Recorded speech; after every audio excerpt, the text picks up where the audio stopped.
9th of August 25. This is one of my health videos, and it's one of my theories. Bear with me, guys, bear with me. It's a possible main cause of non-alcoholic fatty liver disease.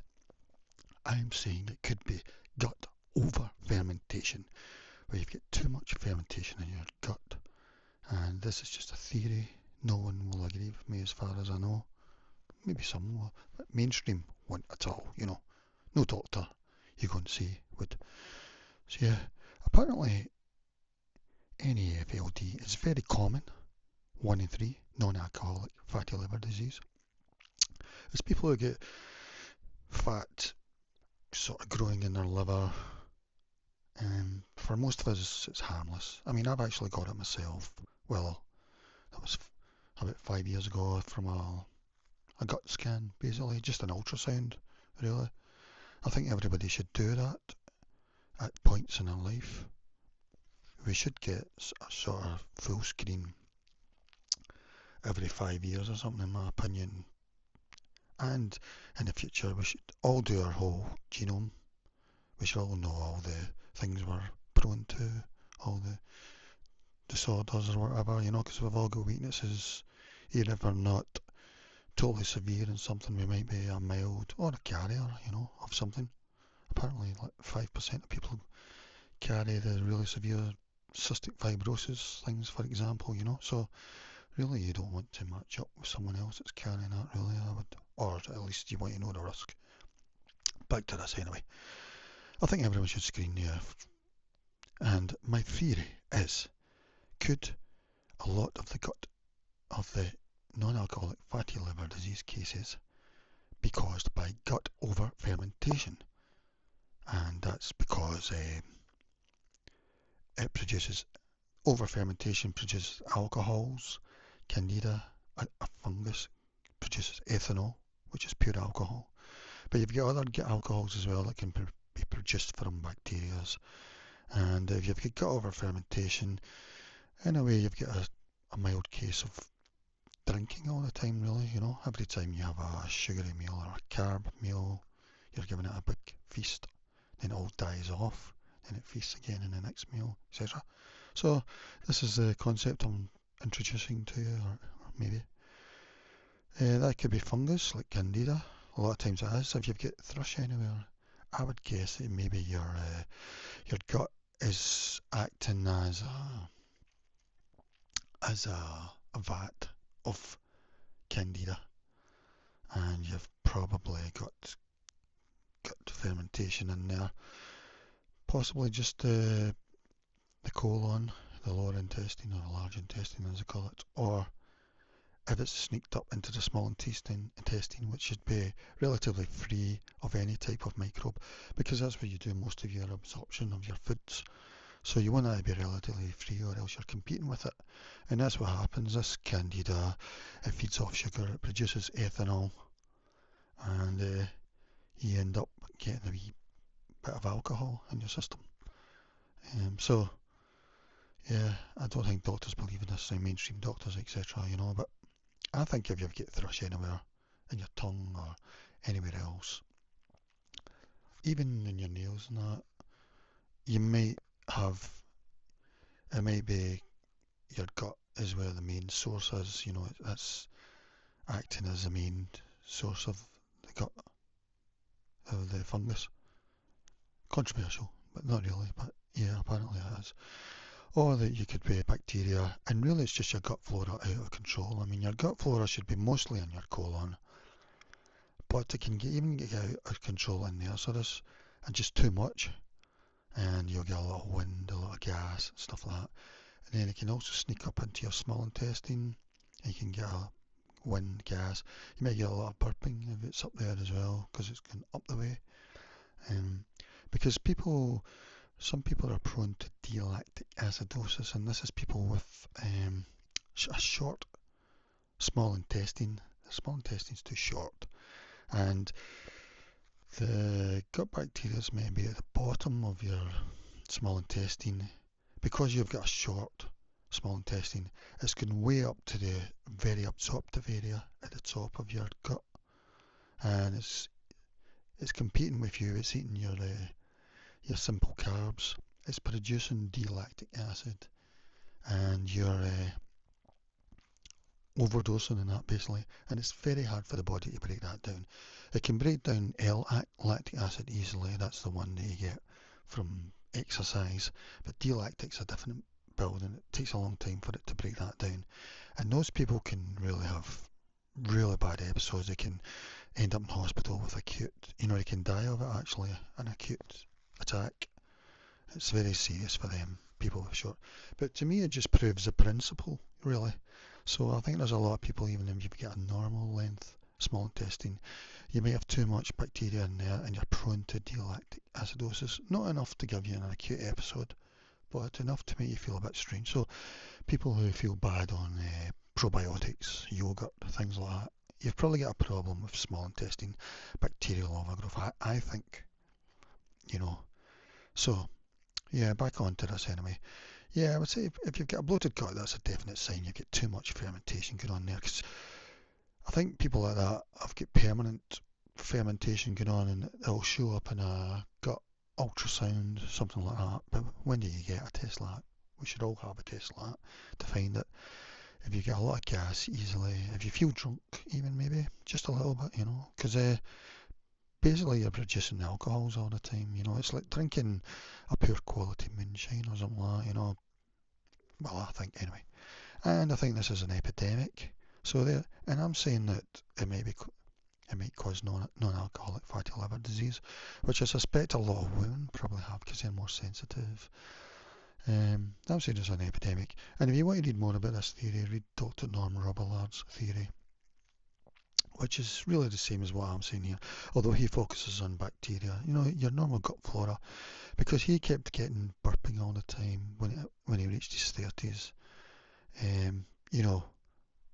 Acid reflux actually it was he was getting, and he's a microbiologist, and he found that when he was doing low carb diets for when he was training, high protein, low carb, he found it was going away, and then he was going back to a normal diet, it was coming back.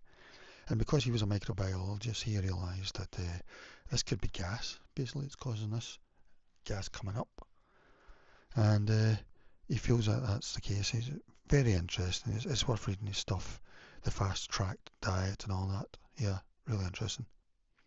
So I was asking Google Gemini about how common is non-alcoholic fatty liver disease in the UK, and they're saying it's very common, and its prevalence is rising. Maybe up to 1 in 3 people in the UK are estimated to have the early stages of non-alcoholic fatty liver disease, where there are small amounts of fat in the liver. Yeah, I should say that stage 1, it's pretty harmless, really. I mean, you don't really want it, but it's pretty harmless, or so they think at the moment. I'm saying that maybe this is people, maybe they should get a SIBO test, a small intestine bacterial overgrowth test. Maybe they should consider that they've got either gut over-fermentation or candida dysbiosis. And the British Liver Trust estimates that 1 in 3 adults in the UK have non-alcoholic fatty liver disease. So that's the British Liver Trust. That's a charity. Another source suggests 25% of the UK population. I'll go with a third. Because when I got it discovered on it was just a gut, I can't even remember what for, gut ultrasound, it just said no alcoholic. I'm guessing stage 1. But the doctor said that's pretty typical for your age, and he was a good doctor, so I've never really worried about it. Apparently, if it goes on to NASH, you're in a lot more trouble. And the numbers are increasing largely due to obesity, they're saying. So simple fatty liver steatosis. This is the most common and usually harmless stage, where fat builds up in the liver cells without causing significant damage. Most people with NAFLD will remain at this stage, but then it can be worse. Non-alcoholic steatohepatitis, NASH. This is more serious, where the liver becomes inflamed. This is progressive disease that can lead to scarring, fibrosis, cirrhosis, and liver failure. It's estimated a smaller but still significant portion of the population can reach this stage, say up to 5%, so that's quite a lot, yeah. and another stating approximately 12%, so that's not so good, you know. The prevalence of non-alcoholic fatty liver disease is also a concern for younger populations, with studies indicating that 1 in 5 young people in the UK have fatty liver disease. So there you go, 1 in 5 are young people. What's that, 20%? That's really a lot. And it's linked to things like being overweight or obese, type 2 diabetes, high blood pressure and high cholesterol, smoking. And then I was looking at causes. It's not going to give the cause I suggest. Obesity, being overweight, insulin resistance, type 2 diabetes, metabolic syndrome, unhealthy diet, genetics. Yeah, I'm thinking genetics is going to be a big one, especially when we see, in my opinion, prone to SIBO or candida, dysbiosis. I mean, there's no link at the moment between these two, but I'm saying there might be, you know. A rapid weight loss, age, it's more common in people over 50, other medical conditions, polycystic ovary syndrome, sleep apnea and an underactive thyroid, certain medications. Yeah, I think this might be a problem, unforeseen, because I think a lot of the medicines that we take are actually do us harm rather than do us good, because I feel really bad in a lot of medicines, and I think it's inhibiting the phase 1, phase 2 detox enzymes and overloading them as well.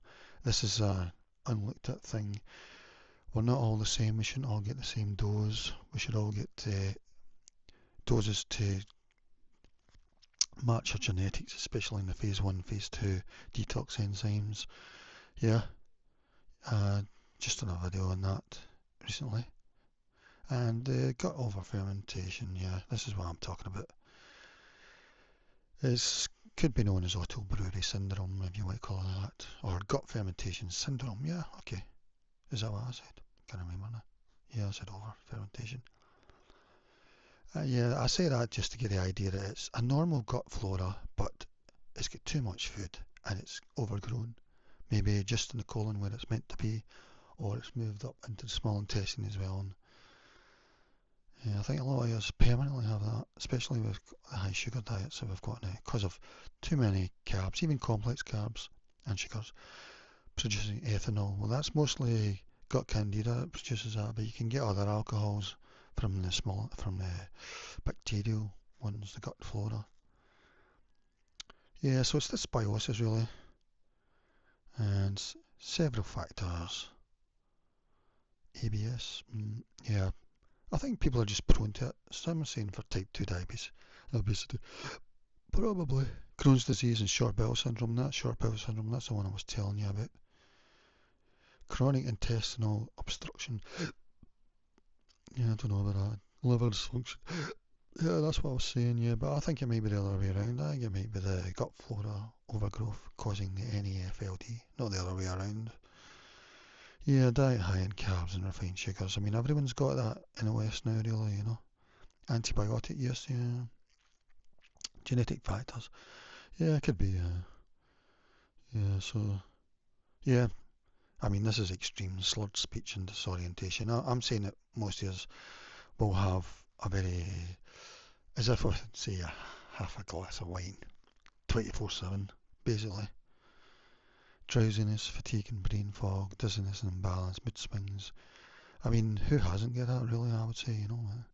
If you get a bloated gut all the time, I'd say you've probably got one gas in your gut all the time. You've maybe been told it by a doctor or something, if they've maybe taken an ultrasound of you or had a SIBO test. They might comment on that. Gastrointestinal symptoms, abdominal pain, bloating and gas, yeah. Diarrhea, no, I wouldn't say that. I'm more prone to constipation, I would say. Other symptoms, memory loss, fruity or alcoholic odour in the breath. Yeah, symptoms tend to be worse than high carb meal.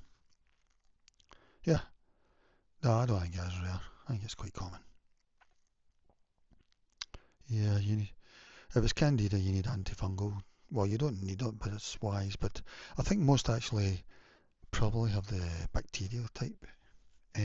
So taking candida stuff won't really help unless it's broad spectrum for SIBO as well. You know, I don't think nystatin would help for SIBO, for bacteria. So that's one way to find out, really, in a way. If you take nystatin and you don't feel it's helped you within a week or something, it's probably bacteria, really, I think. Antibiotics, well, that should help in theory, but I don't know. No, no, avoid them, really. Because, well, not if it's candida, not if it's fungal, but if it's bacteria, yeah, avoid that because it'll make you worse. Yeah, that's it, yeah. So I'm just going to ask a few more questions. Yeah, I was just wondering how many women might be prone to NAFLD. No one's given a figure here. It says, while overall numbers suggest any non-alcoholic fatty liver disease is slightly less common in women than men in the UK, the risk increases with age, particularly after menopause, and is a major concern for women with underlying conditions. Yeah, so well, I don't know about that. I think it's probably more common. Nobody's really, it's not giving me a number, so I don't know. And I just asked about SIBO, which is small intestine bacterial overgrowth. So your gut flora is meant to be in your colon, basically, in your large intestine. But I'm saying that it might be able to get too much, even just in there. And but it's really, at the moment, a GP would suggest that it's only when it gets in your small intestine it's a problem. Maybe that's what happens. Maybe it overgrows in the colon and then it moves up to your small intestine. And once it's there, it is a problem because it's not really meant to be there. That's maybe pretty clear because that's your main absorption area. So you don't want it competing with you. Yeah. So they're saying here that I don't think they actually know.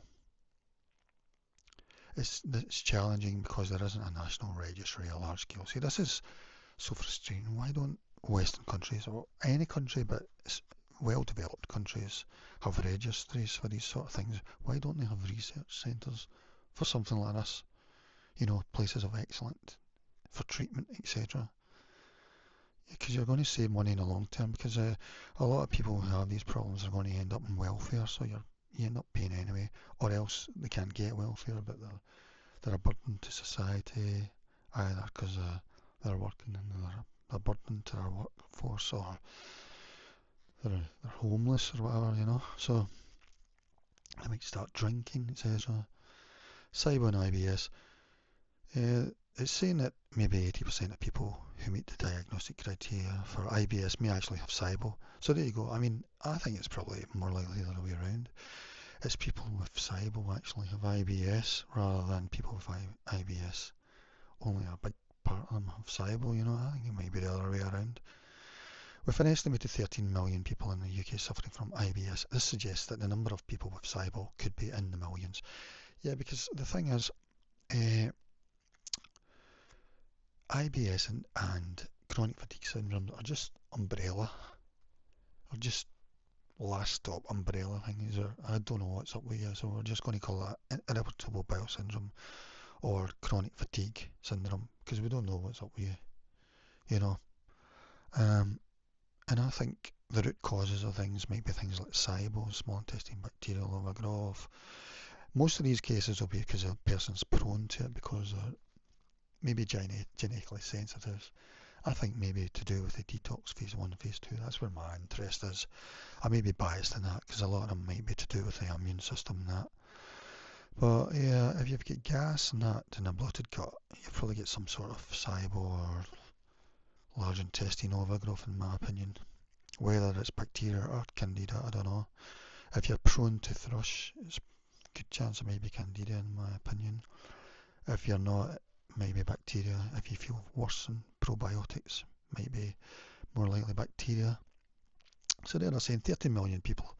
I mean, there's 60 million in the UK, so it's only a quarter of the population, you know.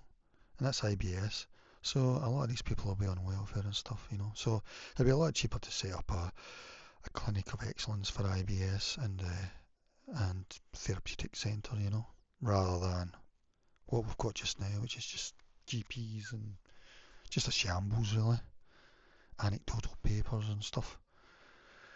So some sources suggest SIBO may be a small intestine bacterial overgrowth, maybe 10 to 15% of the general population in the UK. So yeah, this is one of the things that all GPs should look for, immediately, especially if people are talking about tummy problems or they feel a bit drunk or whatever, or a bit tired all the time. I mean, these things are just catch-all umbrella names, IBS, chronic fatigue. If you get to that level, then you're just in the dump, basically, or you've been put in the dump, basically, at the moment. So what people should do, they should do field genome tests. They should do a test to see if they've got gas in their gut, like an ultrasound test, and that would probably check you for NAFLD as well, non-alcoholic fatty liver disease. And what else could you do? Yeah, that sort of thing. That's the main two tests, I would say. So what else? Yeah, symptoms such as bloating, abdominal pain. And I don't get abdominal pain really. Changes in bowel habits. I'm prone to constipation, are very similar to other digestive disorders like IBS. There's no single gold standard test for SIBO. There is a breath test, but I don't think it's reliable. You can now get a meter from a small company in Ireland, which says it's a small intestine bacterial home test. No, a breath test. I don't know, but I think most of us will be so low that even that won't detect the numbers, Biolab in London used to have a great test, but it closed down, unfortunately. You can do a breath test from a sort of home breath test from a clinic, but I'm sceptical. I don't know. The Biolab one I thought was good, but although the one I done was a blood test for candida, which tested you after 3 or 4 hours, and it was saying I had a low base rate for SIBO, so maybe I would have passed the SIBO breath test, but I didn't pass that candida test for alcohols to do with bacteria. So what other things it can lead to? Inflammatory bowel disease, which you don't really want. Chronic pancreatitis, there we go. This rate is as high as 25% in non-surgical cases and over 50% in patients with a history of GI surgery. See, you really don't want that.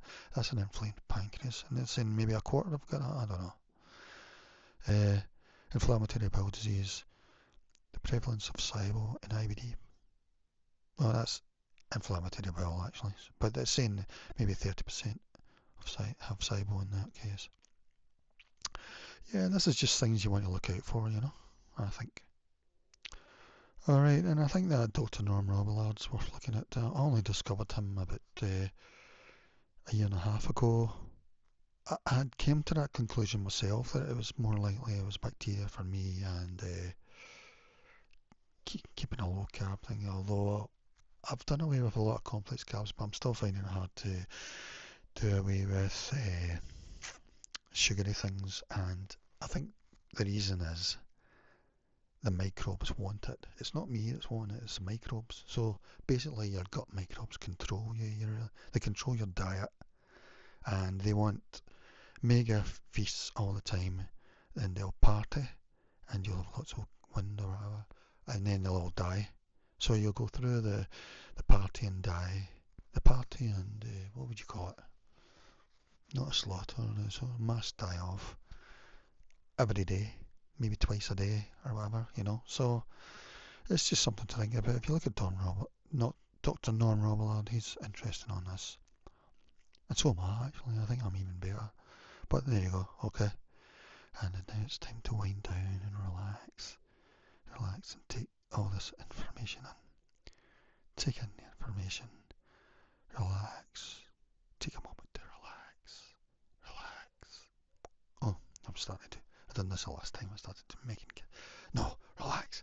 No, I'm not shouting. No shouting. Relax. Okay, goodbye.